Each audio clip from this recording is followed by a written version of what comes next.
만약 교회가 일이 있어서 이 시원한 에어컨이 나오지 않고 또 엘리베이터가 고장이 나서 작동이 되지 않는다면 얼마나 힘이 들겠습니까?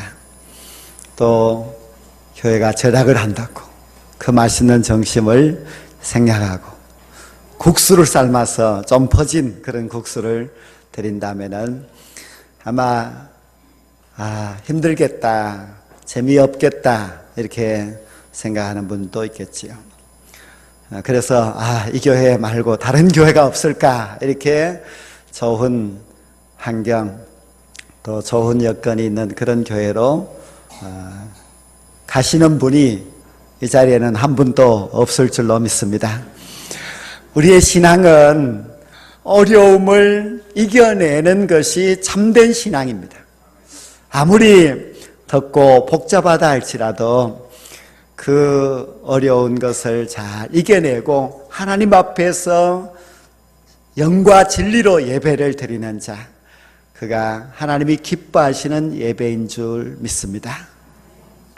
주일 점심도 여러분들이 좀 복잡하고 또 좀 줄을 서야 된다 할지라도 그것을 조금만 참으시고 또 같이 식사도 하시고 할 때에 여러분이 온남의 가족이 될 수 있고 성도의 아름다운 교제도 나눌 수가 있습니다. 교회에 와서 조금 불편하더라도 그 불편을 참을 수 있는 그런 마음이 지금 우리에게 참 필요한 것 같습니다. 우리는 너무나 좋은 그런 가정에서 좋은 집에서 그렇게 지내다가 보니까 교회에도 그 이상으로 더 좋은 것을 바라는 바가 많이 있습니다. 그러나 교회가 이 세상의 어떤 환경보다도 좀 못하다 할지라도 그러나 이곳이 우리가 주님을 섬기고 주님을 만나는 그런 귀한 장소인 줄 생각하고 더 열심으로 주님을 찾고 주님을 의지할 수 있는 주의 거룩한 백성들이 꼭 될 수 있기를 원합니다. 우리는 상상 속에서 기대하는 그런 교회가 있고 또 여러분들도 기대하는 그런 예수님의 모습이 있을 것입니다. 과거 유대인들은 그들이 기대하는 메시아 상이 있었는데 그것은 이사야서 9장에 나오는 메시아입니다. 9장 말씀 가운데서 한 부분을 제가 읽어드리겠습니다. 한 아기가 우리를 위해 태어났다. 그는 우리의 통치자가 될 것이다. 그의 이름은 놀라우신 좋은 자, 전능하신 하나님, 영존하신 아버지, 평화의 왕이라 불릴 것이다. 그의 왕권은 점점 더 커지고 나라의 평화도 끝없이 이어질 것이다. 그가 다윗의 보좌와 왕국 위에 앉아서 이제부터 영원히 공평과 정의로 그 나라를 굳게 세울 것이라고 했습니다. 여기에 나오는 메시아는 아주 힘있는 강한 메시아입니다. 유대인들은 힘있는 메시아를 기대했습니다. 예수님에게 그런 힘있는 메시아가 되기를 기대를 한 것입니다. 그런데 성경은 이사야서 9장만 있는 것이 아니라 이사야 53장의 메시아 예언장도 있습니다. 그런데 이사야 53장은 아주 못마땅하고 실망스러운 그런 메시아의 모습입니다. 고난을 당하신 예수님, 그리고 고난을 당하다가 죽으실 그런 메시아를 말씀하고 있습니다. 어떤 유대인 가정에서 그 집의 아이가 자기 아버지에게 아빠, 이사야 53장에 나오는 그가 누구야 하고 물었습니다. 그 아버지가 자기 아이를 혼을 내주면서 그런 것은 묻는 것이 아니야 했습니다. 이사야 53장에 고난받는 그 메시아는 누구입니까? 우리는 그분이 바로 우리의 구주 예수님이신 줄 믿습니다. 그런데 유대인들은 고난의 예수님, 고난의 메시아를 좋아하지 않습니다. 예수님은 이 땅에 오셔서 많은 질고를 짊어지시고 그리고 십자가라는 무거운 형벌을 당하여서 죽으셨습니다. 그렇게 이 땅에서 고난의 종으로 살았던 그 예수님을 유대인들은 도무지 메시아로 믿을 수가 없습니다. 그들은 힘있는 메시아, 모든 것이 능력이 많아서 할 수 있는 전능한 그런 다윗과 같은 왕을 기대하였습니다. 우리는 어떠합니까? 여러분들이 기대하는 예수님은 어떤 예수님입니까? 여러분들은 고난당하는 예수님을 좋아하십니까? 고난을 당하는 그런 신앙을 그래도 좋아하십니까? 우리가 고난의 예수님, 고난의 신앙을 싫어한다면은 우리도 유대인과 마찬가지로 참된 메시아, 우리를 구원하신 그 메시아를 만나지 못할 것입니다. 17세기에 저 유럽 포르투갈에서 선교사를 일본에 파송을 하였습니다. 그런데 그 일본에 파송된 선교사는 천주교 신부인데요, 페레라 신부라는 사람이 선교사로 활동을 하다가 예수님을 배반했다는 소식이 포르투갈 선교국에 전해졌습니다. 이 페레라 신부는 존경받는 신부입니다. 아주 학자이고 많은 사람들을 가르쳤던 그런 스승이었습니다. 그가 배교했다는 소식은 많은 사람들에게 큰 실망을 주었습니다. 그때 그의 후배가 되는 로드리고 신부가 자원하여서 일본의 선교사로 갔습니다.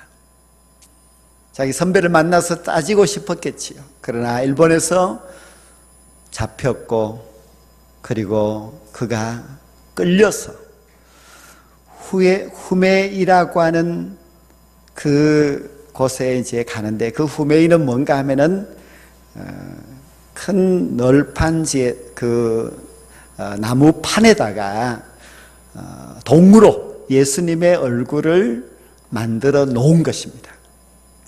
그 나무판은 땅바닥에 눕혀져 있고 그 위에 있는 예수님의 그 얼굴을 발로 밟으면은 살려주고 그것을 밟지 않으면은 죽인다고 하는 것이 그 당시 일본의 박해 상황이었습니다.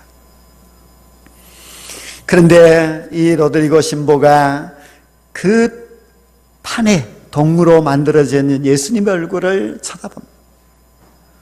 생전 처음 보는 얼굴입니다. 일생 동안 예수님을 믿었는데 왜 처음 보는 얼굴인가? 자기 나라에서 보았던 예수님의 모습과는 너무나 다릅니다. 자기 나라에서 보았던 그 교회 안에 있었던 예수님의 상은 좋은 옷을 입고 그 머리에는 후광이 있고 그리고 아주 당당한 승리자의 예수님의 모습인데, 지금 그 동판에 있는 예수님은 사람들에게 수없이 밟혀서 찌그러져 있는 모습, 고통받고 있는 슬픔의 예수님의 모습이었습니다. 그러니 처음 보는 얼굴인데 그 마음에 갈등을 겪습니다. 내가 과연 이 예수님을 밟아야 하는가? 그때 그 예수님으로부터 자기 마음에 들려오는 음성이 있습니다. 너는 나를 밟으라. 나는 밟히기 위해서 이 세상에 왔노라는 말입니다. 물론 이 로드리의 신부는 그것을 밟았습니다. 살기 위해서요. 그런데 유럽의 그 당시에 교회마다 있었던 그 예수님의 모습은 거기에 후메이에 있는 모습과는 너무나 다릅니다. 그 당시에 모든 교회들은 너무 화려하고 그리고 성직자들도 너무나 좋은 옷을 입고 화려한 옷을 입고 많은 대접을 받고 있었고, 그렇게 잘 지어져 있는 그런 교회를 다니고 있었습니다. 그런데 예수님은 과연 그런 모습으로 사셨는가? 예수님이 정말 그렇게 화려한 옷을 입고 살아본 적이 있습니까? 예수님이 그렇게 영광을 받으면서 살았던 적이 한 번이라도 있었습니까? 우리 예수님의 진짜 모습과 그리고 그 당시의 교회의 모습과 교회에서 보여주는 예수님과는 너무나 달랐습니다. 여러분들은 화려한 옷을 입고 영광을 받는 그 예수님이 진짜 예수님이라고 생각하십니까? 아니면 사람들에게 짓밟혀서 슬픔과 괴로움의 얼굴을 하고 있는 그 예수님의 얼굴이 진짜 예수님의 얼굴이라고 생각하십니까? 여러분들은 어떤 예수님을 생각하고 어떤 예수님을 쫓아서 살아오고 있었습니까? 우리 예수님이 이 땅에서 사실 때는 참 비참한 그런 상황이었습니다. 예수님이 로마의 압제 속에 있는 유대민족 가운데서 태어났습니다. 그리고 많은 사람들이 아주 참 천박하다고 여기는 나사렛이라는 동네에서 자랐습니다. 예수님이 그 붕채나 용모가 사람들이 흠모할 만한 그런 모습이 전혀 없었습니다. 그렇게 낮고 천하고 괴로움의 삶을 사시다가 또 마지막 죽음도 너무 처참하게 죽으셨습니다. 예수님이 십자가에 달려서 죽으셨는데 그 로마의 사형수로 죽는 예수님은 우리가 그림으로 보는 그런 예수님이 아닙니다. 좀 아름답게 꾸며놓은 것이 성화이고 실제 십자가에 죽으신 예수님은 그런 모습이 아닙니다. 온갖 멸시와 천대를 다 당하셨습니다. 사람들이 너무 보기가 끔찍해서 고개를 돌릴 정도로 그런 모습이 예수님의 모습이었습니다. 그런데 우리는 그 십자가의 고난을 당하셨던 그 예수님이 나를 위해서 죽으셨다는 것을 믿고 있습니다. 그리고 그 십자가에서 예수님이 죽으셨기 때문에 내가 주님 때문에 구원받았음을 믿고 있습니다. 우리는 이사야 9장에 나오는 힘있는 메시아, 그 예수님도 믿어야만 합니다. 이사야 53장에 나오는 고난받는 종의 예수님도 믿어야만 합니다. 이사야 9장과 53장 이 두 말씀을 합쳐서 그것을 통으로 볼 수 있어야 되겠고, 그리고 우리가 그것을 통으로 보고 진짜 메시아가 어떤 분인지를 알아야만 합니다. 물론 주님은 힘있는 왕이십니다. 그러나 주님은 우리를 구원하시기 위해서는 고난을 당하셔야만 하셨습니다. 고난 받으셨던 그 예수님, 그분도 우리의 구주라는 것을 우리는 절대로 잊어서는 안 됩니다. 우리가 만약에 고난의 예수님은 싫어하고 영광의 예수님, 그리고 승리자 예수님, 힘있는 예수님만 쫓아간다면 우리의 신앙은 잘못되어 진정한 우리의 구주 예수님을 만날 수가 없습니다. 우리는 너무 좋은 집에서 살고 있습니다. 그래서 아주 잘 지어져 있는 집에서 살고 또 시원한 에어컨 밑에서 살고 하면서, 그래서 교회에 와서 조금 불편한 것을 참지 못하는 것입니다. 더 좋은 시설을 찾아서 가기도 합니다. 그러나 우리 예수님께서는 어디에 태어났습니까? 베들레헴 마구간에서 탄생하셨습니다. 냄새나는 그 마구간에서 태어나서 자라셨던 예수님이 무슨 좋은 집, 좋은 영광을 받으셨습니까? 주님은 그렇게 사셨고 그렇게 희생의 길을 걸어가셨는데 우리는 불편하고 힘든 것을 참지 못한다면은 우리가 어떻게 주님의 제자라고 할 수가 있겠습니까? 주님은 낮아지셨기 때문에 모든 낮은 자들을 다 만나셨습니다.